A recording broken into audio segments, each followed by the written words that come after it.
أتلتيكو ب10 لاعبين لعبوا 30 دقيقة كاملة ما سددوا ولا كرة على المرمى. متخيل 30 دقيقة ومع هيك شبكتهم ما اهتزت؟ كيف؟ القصة بدأت قبل ما تبدأ.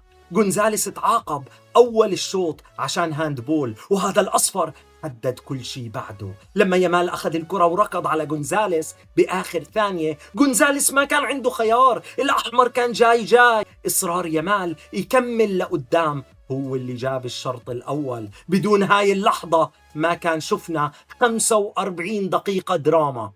ببداية الشوط الثاني مارتن أخذ أحمر. أتلتيكو فكروا إنهم صاروا 10 ضد 10. سيميوني وقف يستعد يغير خطته، وبعدين الفار ألغى القرار. سحبوا منهم التعادل العددي قبل ما يتهنوا فيه ثانية واحدة. هذا التحول النفسي من رجعنا للتعادل، لا ما في تعادل، هو اللي حسم شكل الشوط كله.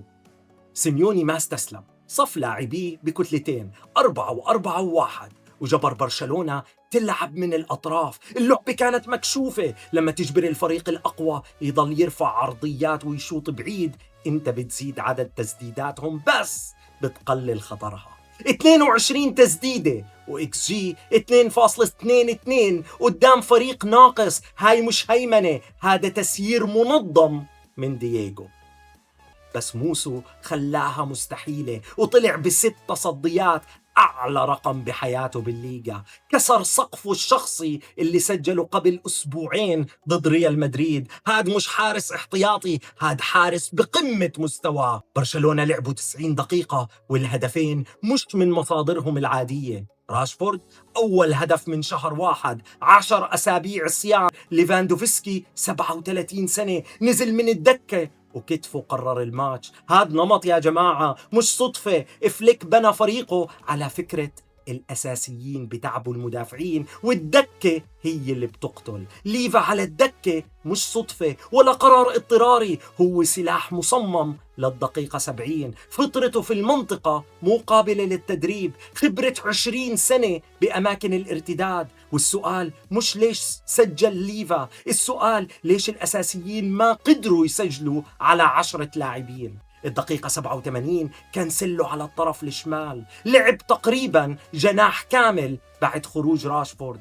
كانسيلو شاط وموسو صدها، بس الكرة رجعت لليفاندوفسكي واقف بالمكان الصح. الكرة ضربت بكتفه ولفت من فوق الحارس. هذا الهدف التاسع للبرصة بعد ما يكونوا متأخرين موسم كامل من التدريب على اللحظات الحاسمة. بس هون الناس غلطت بالقراءة، شافوا هدف وفوز وما شافوا وين كان الخطر. أتلتيكو ب10 لاعبين بدون ألفاريس، لورنتي، باريوس، خيمينيز ولوكمان. برشلونة احتاجوا 22 تسديدة وكرة تضرب بكتف بديل عشان يكسروهم. هذا مش فوز مريح، هذا انذار. يوم الأربعاء أتلتيكو رح يكونوا 11 لاعب ولعيبة أساسيين مرتاحين، وبوجود موسو اللي في ذروة موسمه. سيميوني شاف الخريطة كاملة وهو الوحيد بس اللي يعرف كيف يستخدمها. مين رح يكسر مين الأربعة؟ برشلونة اللي احتاجوا حظ عشان تسجل على 10، ولا أتلتيكو اللي ريح أوراقه الرابحة وقاتل ب10؟ اشترك هسا وتابع القصة الحقيقية لربع النهائي. سلام.